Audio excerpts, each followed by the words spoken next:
오늘의 말씀은 마태복음 19장 23절에서 26절 함께 읽겠습니다. 예수께서 제자들에게 이르시되 내가 진실로 너희에게 이르노니 부자는 천국에 들어가기가 어려우니라. 다시 너희에게 말하노니 낙타가 바늘귀로 들어가는 것이 부자가 하나님의 나라에 들어가는 것보다 쉬우니라 하시니 제자들이 듣고 몹시 놀라 이르되 그렇다면 누가 구원을 얻을 수 있으리이까? 예수께서 그들을 보시며 이르시되 사람으로는 할 수 없으나 하나님으로서는 다 하실 수 있느니라. 아멘. 오늘 본문 말씀에서 예수님은 천국 들어가는 것이 부자가 천국 들어가는 것이 심히 어렵다 경고를 하죠. 얼마나 어려운지 낙타가 바늘귀로 들어가는 것이 차라리 부자가 천국 들어가는 것보다 더 쉬우리라 이렇게 말씀을 하십니다. 그 덩치 큰 낙타가 어떻게 그 바늘귀에 들어갈 수가 있겠어요? 그럴 만큼이나 부자가 천국에 들어가는 경우가 희귀하다 이런 말씀을 하시는 거죠. 부자가 천국에 못 들어가는 재물의 욕심 때문에 못 들어가는 그런 경우가 천국에 종종 나오죠. 그러니까 오늘 본문의 말씀의 배경이 되는 그런 내용이 한 젊고 또 상당히 높은 관직을 가졌던 부자가 그 예인데 이 청년은 부자인데도 다르게 바르게 성장을 했어요. 그래서 어렸을 때부터 율법을 존중하고 신앙심을 잘 고취해온 젊은이에요. 그는 예수님이 나타나서 하나님 말씀을 잘 전하고 여러 이적을 나타내는 것을 그가 이제 보고서 존경심을 가집니다. 그래서 예수님께 달려와서 묻습니다. 선생님이여, 내가 무슨 선한 일을 하여야 영생을 얻으리이까? 자기가 병이 들어서 병을 고쳐달라는 흔한 예지요. 그리고 어떤 현실적인 어떤 문제를 해결해달라고 이런 것 때문에 예수님 찾은 것이 아닙니다. 그는 신앙의 본질인 영생을 얻는 길이 어떻게 하면 영생을 얻을 수 있습니까? 라는 그런 질문을 가지고 예수님께 달려나온 거의 이 니고데모나 이런 몇 사람 외에는 이런 예가 거의 없습니다. 그래서 이 청년 자체가 반듯하게 자란 젊은이지요. 그래서 마가복음에 보면 예수님께서 이 젊은이하고 대화를 하는 중에 그를 보시고 사랑하셨다라는 말씀이 기록될 정도죠. 말이 서로 통하는 경우가 있는 거죠. 이 젊은이가 흔치 않게 예수님하고 말이 통하거든요. 그러니까 예수님 보시고 사랑스러워 했어요. 그래서 이제 심지어 어떤 조건을 한 가지 걸긴 했지만 자기 제자로 초대를 하는 거의 그런 예가 후반부에는 없어요. 이 예는 예수님이 예루살렘에 마지막으로 올라갈 때에 그 길에서 일어난 일이거든요. 그래서 자기의 제자로 예수님이 부를 만큼 마음에 드는 거죠. 근데 한 가지 조건을 걸었어요. 오늘 본문 말씀 위에 있는 9절 21절과 22절 한번 읽어볼까요? 시작. 예수께서 이르시되 네가 온전하고자 할진대 가서 내 소유를 팔아 가난한 자들에게 주라. 그리하면 하늘에서 보화가 내게 있으리라. 그리고 와서 나를 따르라 하시니 그 청년이 재물이 많음으로 이 말씀을 듣고 근심하며 가니라. 그렇습니다. 사회적 지위도 갖춰 있고 가정교육도 잘 받고 재산도 넉넉하고 인격적으로 잘 컸고 더군다나 신앙적 관심도 올바르고 영생에 대한 열망도 있으니까 하나 이 젊은이에게 흠잡을 데가 없어요. 예수님조차 이 젊은이를 자기 곁에 두고자 했을 정도니까요. 그러나 그는 결국은 예수님의 제자가 되는 것을 거절했을 뿐 아니라 아예 천국에 들어가는 것도 놓치고 물러가는 그런 불쌍한 신세가 되었습니다. 이유는 딱 하나입니다. 그것은 재물에 대한 욕심 때문이었습니다. 재물을 절대로 놓지 못하는 마음이 그 젊은이에게 있었던 거죠.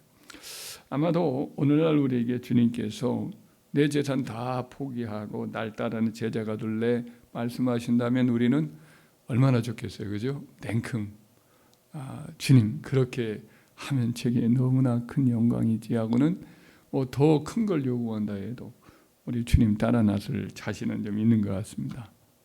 그런데 우리 재산이 좀 많아요. 한 50억, 100억 이 정도가 된다고 한번 해봅시다.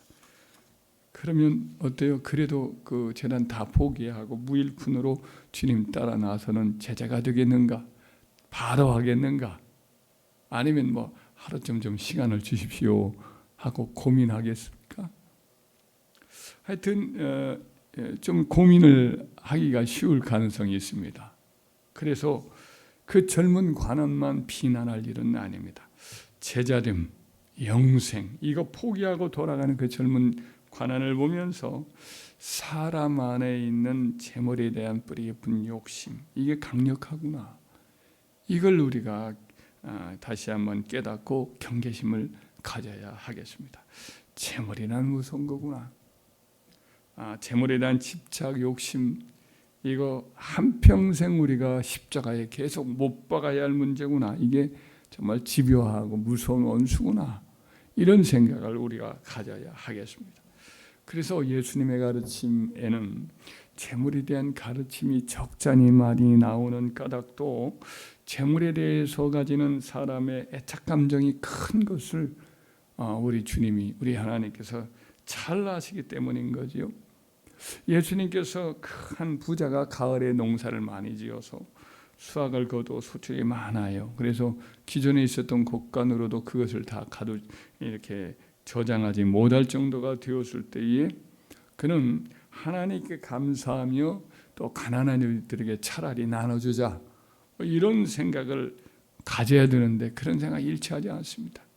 오히려 큰 곳간을 더 지어서 거기에 이 모든 곡식을 다 이제 저장을 해 놓고 이제는 아무 걱정을 것 없이 발 뻗고 살자 이렇게 생각하면서 하나님에 대해서 일체 생각이 없습니다. 하나님이 이 모든 걸 주셨구나 감사하는 마음도 없고 또 나에게는 이런 큰 은혜를 주셨는데 주위를 돌아보면 그 동네에 또 이웃의 마을에 큰 기근도 있고 어려움도 있고 그런데 그 사람들을 좀 돌아봐야겠다. 내게 이렇게 많은 이렇게 소출을 준 것은 그들에게 손을 펴라는 뜻 아니겠는가?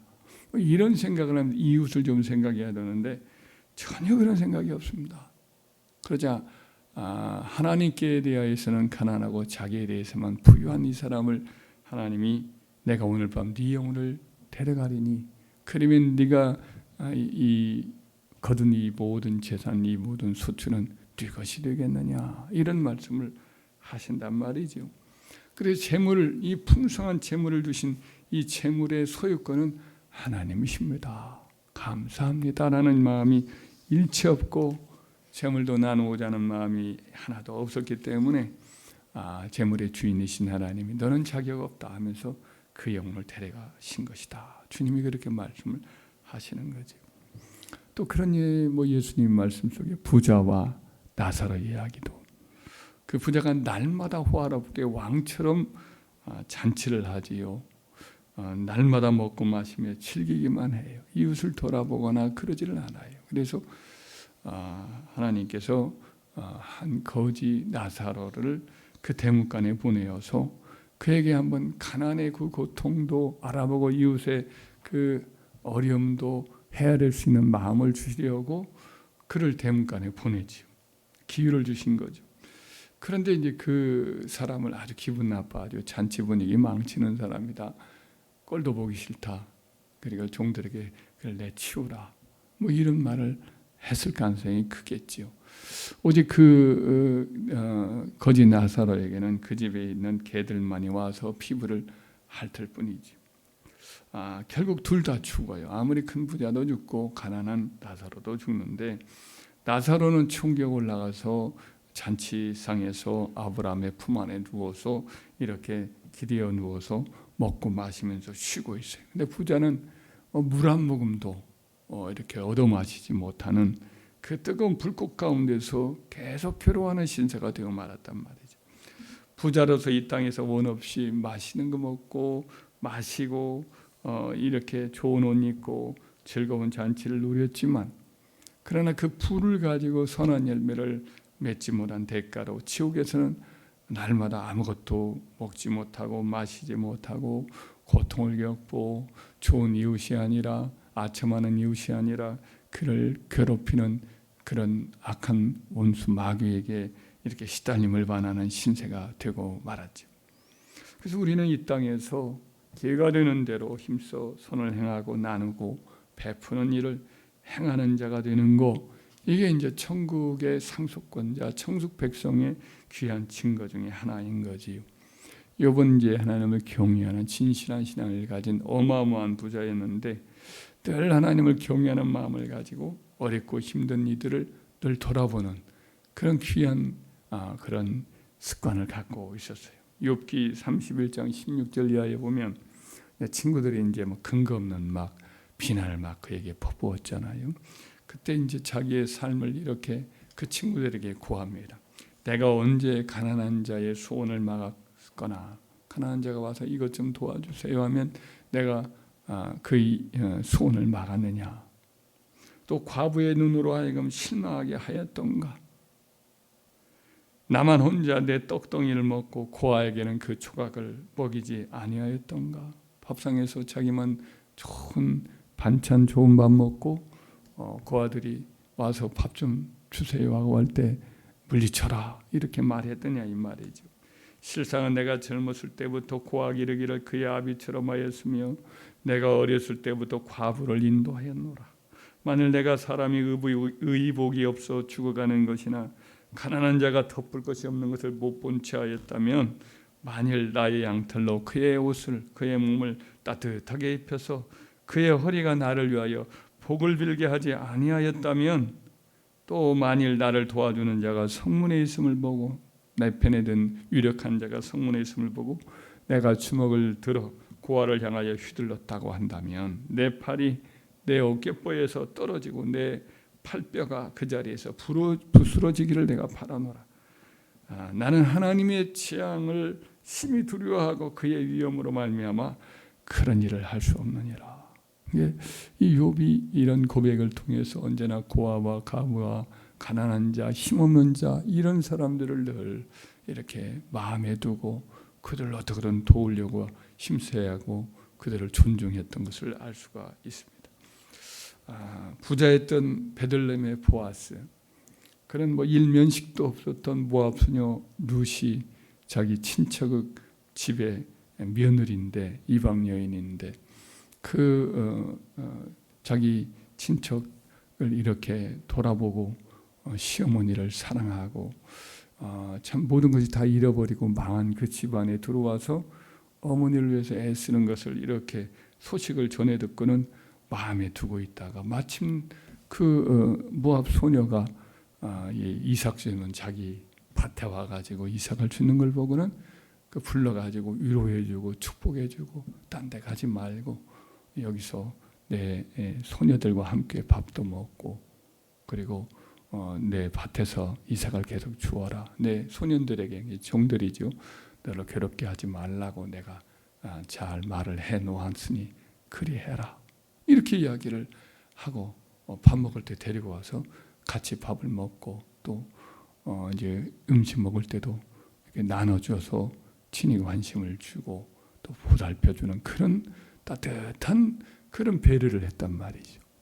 그리고 일부러 종들에게 이따가 이삭을 이렇게 거둘 때 이제 추수를 할 때 일부러 손에서 이렇게 줌에서 이렇게 좀 곡식을 빼어서 흘려놓으라 이거예요. 일부러 버려두라는 거죠. 그 룻도 모르는 사이에 룻을 이렇게 잘 돕도록 배려를 해서 그를 이렇게 그 가정을 도와준 거죠.